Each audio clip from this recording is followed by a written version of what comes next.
Hi hello నమస్తే welcome to cube TV. ప్రస్తుతం మనం సుభద్ర గారితో ఉన్నాము. ఇక్కడికి రావటానికి ఆమెని కలవటానికి రీజన్ ఏంటంటే రీసెంట్ టైంలో శ్రీకాంత్ అయ్యంగార్ ఒక పోస్ట్ అయితే పెట్టారు. హ్యాట్స్ ఆఫ్ అని పెట్టి సుభద్రక్క అని పెట్టి అసలు ఆవిడ ప్రొడక్షన్ హౌస్లో వర్క్ చేస్తున్నారు. ఆయన పోస్ట్ పెట్టడానికి రీజన్ ఏంటి అండ్ ఆవిడ ఎప్పటి నుంచి ప్రొడక్షన్ హౌస్లో వర్క్ చేస్తున్నారు, అసలు ఆ పోస్ట్ పెట్టడానికి రీజన్ అండ్ ఎన్ని మూవీస్కి ఆమె వర్క్ చేశారు ఏంటి అనేది ఆమె మాటల్లోనే తెలుసుకునే ప్రయత్నం చేద్దాం. అందుకోసం మేము ఈరోజు ఇక్కడి వరకు రావటం జరిగింది. సో నమస్తే అమ్మా. నమస్తే అమ్మా. నేను ఎక్కువ నాగసవరే చేసినాను.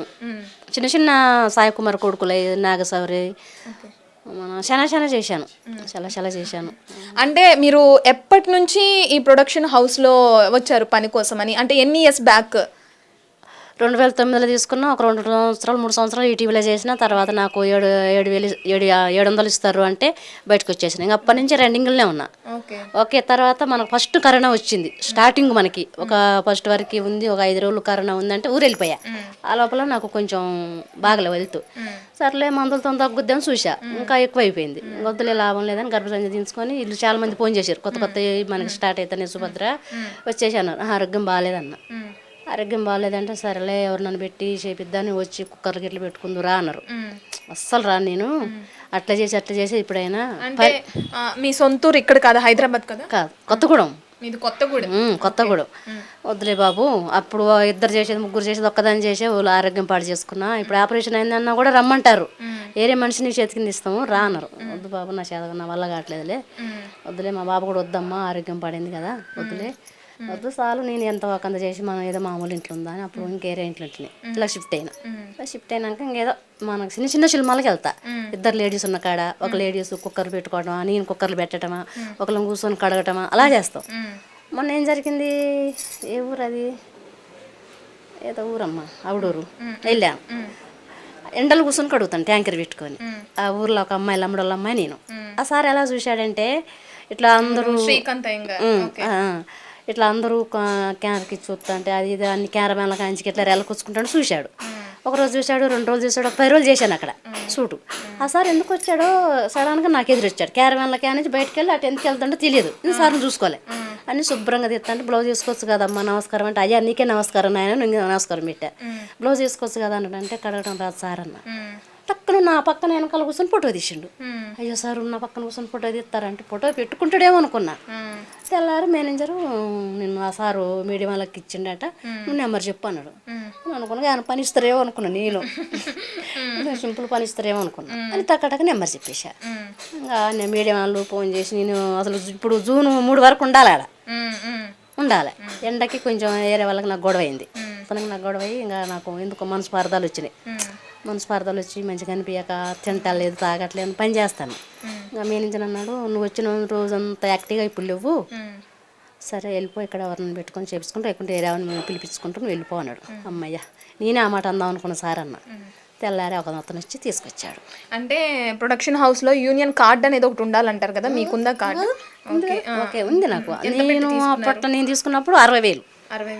ఇప్పుడు 3 లక్షలు అంట. కానీ అప్పుడు నేను ఎమ్మటే 2 సార్లు 4 సార్లు అన్నారు. ఎందుకులే ఎమ్మటే ఇంక బంగారం అమ్ముకున్నా. ఎందుకున్నా మళ్ళీ ఇంత ఖర్చు అయితే మళ్ళీ కట్టలేవను, వచ్చిన పైసలు నాలుగు అటే కట్టాల్సి వస్తుంది, ఎందుకు లెక్క తీసేసుకొని 60,000 ఇచ్చేసా. ఇంకంతే, ఇంకంతకు నన్ను ఏం అడగలేరు.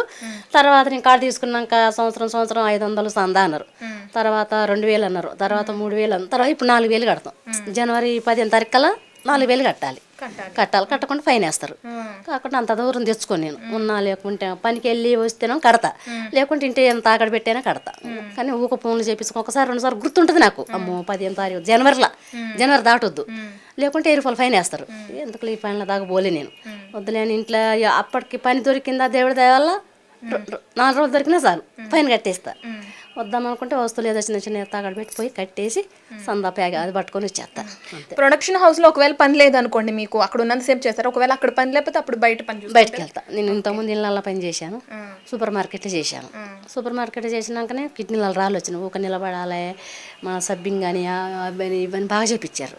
ఇంకా అప్పుడు నడువు నొప్పి వచ్చింది. ఏందన్నా పోతే కిడ్నీలో రాళ్ళు ఉన్నాయి అన్నారు. అబ్బో అప్పుడు నేను వచ్చింది 10,000 అయితే అయింది 60,000 అయింది. ఇదేంది జీవితాంతం ఇదేనా సేవ అనుకొని ఇంకా ఇళ్ళల్లో ఇక్కడికే ఉన్నాయి. ఇళ్ళల్లో 2,000 3,000 ఇస్తారు. ఇంకెవరైనా ఇట్టిన 10 రోజులు ఉందనుకుంటే వాళ్ళకి చెప్పేస్తా, తెలుసు వాళ్ళకి చెప్పేస్తా, అక్క ఇట్లా ఉందాట వెళ్తానంటే వెళ్ళి అంటారు. మళ్ళీ లేదు 10 రోజులు గ్యాప్ వచ్చిందనుకో మళ్ళీ వాళ్ళ ఇళ్ళకి వెళ్తా. అలాగా గడపకొస్తాను. అంటే ఏదైనా సినిమాకి మీరు ప్రొడక్షన్ హౌస్ గురించి పని గురించి అని వెళ్ళారనుకోండి, మీకు మధ్యవర్తి అనేది ఎవరైనా ఉంటారు కదా, వాళ్ళు మీకు వచ్చే డబ్బుల నుంచి వాటా అడగడం అలాంటి లేదు లేదు అలాంటివి ఏం లేవు. కానీ కొందరు మంది ఏం చేస్తారంటే కంపెనీ ఇస్తుంది, మరి ఎందుకనో ఏమో కానీ కొంతమంది నేను ఎమ్మటి అడుగుతా, పని అయిపోయిందా, నాకు నెల ఆగాలంటే నాకు తెసేవాళ్ళు ఎవరు లేరు. నాకు నెల ఆగాలంటే ఇంటి రెంట్ ఆగదు, ఇంట్లో కొంచెం ఆ నుంచి కుడ్డి తెస్తా, దొరికిన పని దొరికిన కుడ్డి తెస్తా, దొరికినప్పుడు ఎట్లా చేత కాదు, నేను ఇవాళ పని లేదు నాకు 10 రోజులు గ్యాప్ వచ్చిందంటే 2-3 రోజులు రెస్ట్ తీసుకొని తర్వాత మళ్ళీ గెలిచి వస్తా, నేను ఒక 10 రోజులు ఖాళీగా ఉంటాను రావచ్చా అంటే వచ్చేసే అంటారు. పోగానే డబ్బులు అడగలేమని కదా, వీళ్ళు ఫోన్ చేసి తెస్తారు, రెస్పాన్స్ ఇవ్వరు. ఇప్పుడు అక్క ఖాళీగా నేను ఫోన్ చేసినా పిలుస్తుంది, డబ్బులు కావాలంటే నీదే తలకాయ నిప్పే అని అంటారు.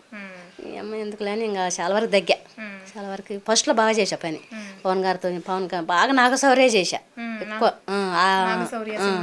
ఎక్కువ బాగా కంపెనీ. అతను అబ్బాయి పిలిచేవాడు, ఇద్దరు మనుషుల పని అది చేస్తుంది, మస్తు చేస్తుంది, ఎవరితో మాడబడదు, ఎవరితో సొల్లు కవర్లు ఆడదు, అది అని చేపించి కొన్ని అంతే. నేను నన్ను పొగుడుతా అంటే నాకు తెలియదు, చేసేదాన్ని. తర్వాత నా ఆరోగ్యం పాడైనాక ఇలాగ ఉంటుంది అందరు అమ్మలక్కలు పిచ్చి మొఖం దానా ఎవరైనా రూపాయి ఇచ్చిరానే ఇలా చేసావు, ఎవరన్నా బలక ఇప్పుడు ఎవరైనా పిలుస్తారా నిన్న అన్నారు. అంటే నాగశౌర్య కాకుండా ఇంకా ఎంతమంది హీరోలతో? శ్రీకాంత్ చేశాను, మన రవితేజ చేశాను, అవుడూర్లు పోయాను, గోవా, గుజరాత్, పవన్ కళ్యాణ్ గుజరాత్ పోయాను, పవన్ కళ్యాణ్ సినిమా, అనుష్కతో పోయాను, చాలా చేశాను. ఎలా మాట్లాడతారు మీతో హీరోలు ఎవరైనా? మంచిగా మంచిగా మాట్లాడతారు కానీ ఎక్కువ నేను ఇది చేయను. మామూలుగా వాళ్ళంటారు అసిస్టెంట్లు, మరి నన్ను గిన్నెలు గడితాను పొగుడుతారో ఎట్ట పొగుడుతారో తెలియదు కానీ దక్క పుట్ట తీపిస్తామంటారు, అక్క సార్ పిలుస్తానంటారు. ఇంకో కొంతమంది ఏంటంటే తాగే వాళ్ళు ఉంటారు, లేడీస్ వల్ల మేము లేడీస్లే పోయి సుభద్ర నేను పిలుస్తారట అంటారు. ఇలా డబ్బులు ఇస్తారు, రేపు చిపుగా చూస్తారు, పోతే మీరు పోండి నాకు వద్దు, నేను తెచ్చుకోను వద్దు అని వదిలేసేదాన్ని. పని వారికే తమ్ముడా మీకు దయచేసి పోయే రోజు ఇస్తే ఇవ్వండి, అంతేగాని ఇద్దరికి ఇవ్వండి పిలిచి, అంతేగాని ఒకళ్ళ సాటి పిలిచి ఒకళ్ళ నేటి పిలిచి ఇవ్వకాకండి.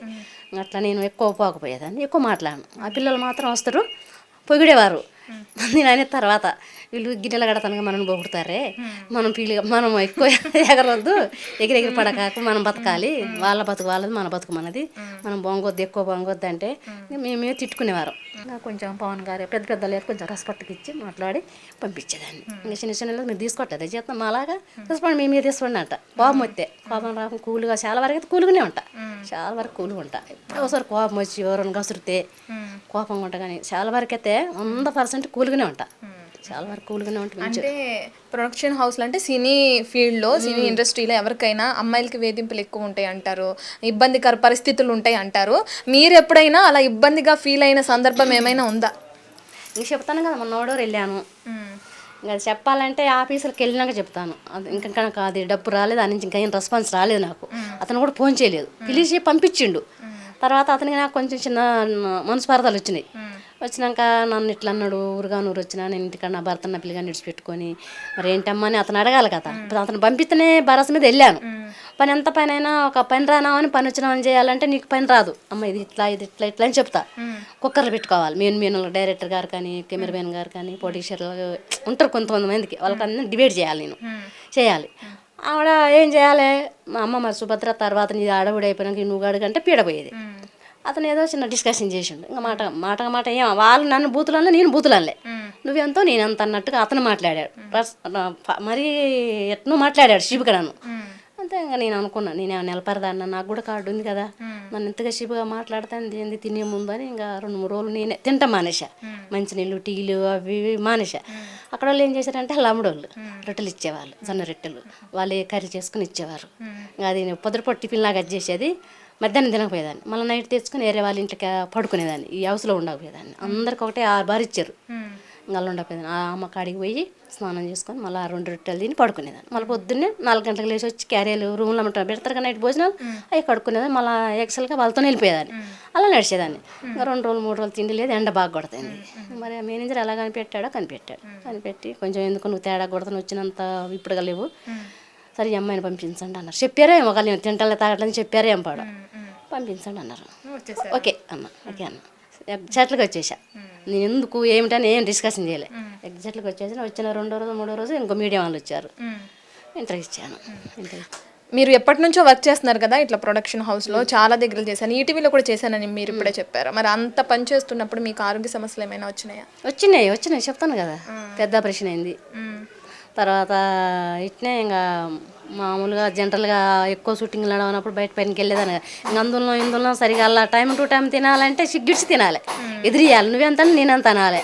నువ్వు కొంచెం నాకు మొఖమాటం ఎక్కువ కాబట్టి తినకనో తాగకనో గర్భసంచిపోయింది, బరువులు మోసి వాళ్ళు ఏం చెప్పరు.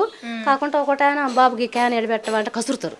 ఆ కసరటం ఎందుకు, అదేందో నేనే పడతా తిప్పాలన్నట్టు డేట్లు వచ్చినప్పుడు క్యాన్లు మోసి గర్భసంచి పాడైంది. తర్వాత కిడ్నీ రాళ్ళు వచ్చినాయి. ఇంకా అంతమించి నాకు ఏ రోగాలు, ఆపరేషన్ ఏం చేసుకుని బాగున్నా.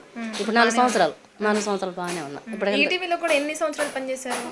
కార్డు ఉండి కార్డు లేక 5 సంవత్సరాలు చేశా. కార్డు లేనప్పుడు 1 సంవత్సరం 2 సంవత్సరాలు చేశా. 100 రూపాయలు ఇచ్చేవారు రోజంతా చేస్తే. నేడు 9ంటికి వచ్చేదాన్ని, భోజనం డబ్బులు 50 ఇచ్చేవారు. కార్డు తీసుకున్నాక 400 ఇచ్చేవారు. మేనేజర్లు ఇచ్చేవాళ్ళు నాకు. ఈ కార్డు తీసుకున్నా కదా, మంచిగా పరిచయమైన మంచిగా అలానే ఉండనైతే నేను అనవసరంగా డబ్బులు ఆశపడి సినిమాలకు వచ్చా. ఆరోగ్యం పాడు చేసుకున్నా. ఇప్పుడు ఏంటంటే కొత్త వాళ్ళు వచ్చారు, మంచి వాళ్ళు కొత్త వాళ్ళు వచ్చారు. కుర్రోళ్ళు లేడీస్ కమ్మక్కాయి. ఇప్పుడు నేను పాతదాన్ని. ఇప్పుడు ఏంటంటే ఆ ముక్కు సూటుగా పోద్దామని ఎవరేమన్నా అన్నీ తెలుసు అంటారు కదా. కుర్రోళ్ళు ఇప్పుడు అంత కుర్రోళ్ళు అంత నీలాంటి పిల్లలు, అంత ఆంధ్ర పిల్లలు. వాళ్ళు కమ్మక్క ఇప్పుడు మాలంటాను సరే పిలవట్లేరు. నేనంటే నేను కలవట్లేదు, జనాలు అలా కలవట్లేదు. నాకు వద్దులే, నాకు కూడా పెద్దగా ఉరక బుద్ధి కావట్లేదు. ఎవరైనా తెలిసిన వాళ్ళు ఉండి పాత వాళ్ళు నా పర్వాలేదు అని పిలిస్తే వెళ్తా వెళ్చుకొని నా పని నేను చేసుకొని నైట్ ఉండని పగలు ఉండని. ఈరోజు 4 గంటలకు బయలుదేరినా రేపు 4 గంటలకు కూడా వస్తా. చేస్తా రయ్యి బగులు అన్నం వండేదాన్ని. సుభద్రమ్మ కుక్కర్లు పెట్టంటారు, సుభద్రమ్మ ఆ గిన్నె గడగంటారు, టీ గిన్నెలు అన్నీ చేస్తా. అన్ని పనులు. ఎంతమంది పిల్లలు మీకు? నాకు ఒక బాబు. మీ భర్త ఎలా ఉంటారు? మీరు బాగానే ఉంటారు? మంచి చెప్తారు, బాగానే చూస్తా పోతాడు కానీ అంటే మీరు అవుట్డోర్ షూటింగ్స్కి అట్లా వెళ్ళినప్పుడు కూడా మీ ఇంట్లో నుంచి అమ్మని పిలిపిస్తుంటే, ఎందుకంటే భర్త ఉన్నాడు కదా, కొంచెం మా భర్త బ్యాడ్గా మాట్లాడదని మా బాబుకి తెలుసు. ఇండస్ట్రీ అంటే మమ్మీకి తెలుసు. మమ్మీ నువ్వు వెళ్ళి అంటాడు. ఈ లోపల మా అమ్మని పిలుచుకుంటా, వీళ్ళకి కొంచెం చేసి పెట్టుకుంటా చేయడానికి అమ్మని పిలుస్తా. ఇంకా మొన్నటిసారి మాత్రం అమ్మ కూడా రానన్నది. ఈ చికాకు మా భర్త చికాకు తట్టుకోలేకనే వెళ్ళా. ఈ చికాకు ఆ చికాకు ఇంకా అతను కూడా నన్ను చిన్న డిస్కషన్ చేసిండు. నేను ఫీల్ అయ్యా, ఇంత పని చేస్తాను నేను ఎండలా, మీరు కూర్చొని చెల్లులు అలా చూసుకుంటూ అన్నీ చూసుకుంటారు నీడలో కూర్చొని. అయినా కూడా నేనేమన్నా, మాకు మీకున్న తేడా ఎందుకు, మమ్మల్ని లేడీస్ని అంత చిపుగా చూస్తారు. ఇంకో కార్డు ఉన్నామైతే ఇద్దరం కలిసిమెలిసి మంచిగా నువ్వెంత నేనంత చేస్తా. ఇప్పుడు నీకు 500 ఇచ్చి నాకు 1000 రూపాయలు ఇస్తే నా 500 ఇచ్చిన మనిషి ఎలా చేస్తుంది పని? అలా కూడా తెలిసిపోయింది అన్నట్టు. అక్క నువ్వు నేను చేసేది అదే పని, నీకు 500, నాకు 1000 రూపాయలే, నాకు 1200, 1250 నాకు అక్క అని అడిగింది ఆ అమ్మాయి. అయితే మాకు కార్డు ఉందే, మేము 3 లక్షలు 4 లక్షలు పెట్టి కార్డు తీసుకున్నాం మేము. ఆ కార్డు అప్పు తీరాలంటే మేము జీవితాంతం చేసుకోవాలమ్మా. ఇట్లా పోయిందే బెస్ట్, ఇదే బెస్ట్ అమ్మ. నెలలు దొరికిన ఒక నెలలు 15 రోజులు దొరికినా ఒక 7,000 8,000 వస్తాయి. సాలే అమ్మ, ఇదే బెస్ట్, ఇది వద్దు, మా పని వేస్ట్ అన్న. ఆ అమ్మాయి చేసిన పనికి నన్ను కసిరారు. అదా ఇదా అది అన్నాడు. ఇంకా ఆ షీప్ ఇంతమందికి నాకు రెస్పాండ్ కాలేదు. అయింది అనుకో, మళ్ళీ వస్తా మీడియోలోకి, మళ్ళీ ఫోన్ చేస్తా, నేనే చేస్తా. పవన్ గారికి ఎవరికో చేసి అది ఇంకా రచ్చ చేస్తా అతనికి బాగా సినిమాలు వస్తాయి. ఇంకా ఇంతమందికి నేను ఫోన్ చేయాలి, నాకు డబ్బులు రాలేదు, ఎలా ఉన్నామని అడగలేదు. నేను కూడా కొంచెం పీన్లాడ ఉండి వెళ్ళిపోయా. ఇంట్లో సొమ్ములు వస్తూ అతను కూడా డబ్బులు అడగలేదు. పోయేటప్పుడు కూడా సుభద్రమ్మ నువ్వు ఇంకా ఖర్చులో డబ్బులను కూడా ఇవ్వలేదు నాకు. పోయినాక కూడా ఎలా ఉన్నామని కూడా అడగలేదు. అంటే మేమేంటి నువ్వేంటి, నీకుంటే నీకు ఉండొచ్చు. మమ్మల్ని ఇంతమటికి నాకు ఇంతమటికి రెస్పాన్స్ రాలేదు. షీప్ అనేవాడిని చూసి వెళ్ళా, మిమ్మల్ని చూసి రాలేదు. నేను అతను అడగాలి ఫోన్ చేసేది. నాకు మీరు పచ్చళ్ళ ప్రకాష్ గారి దగ్గర కూడా పనిచేశారంట కదా, ఆయన పవన్ కళ్యాణ్ చీఫ్గా పనిచేస్తున్నారు.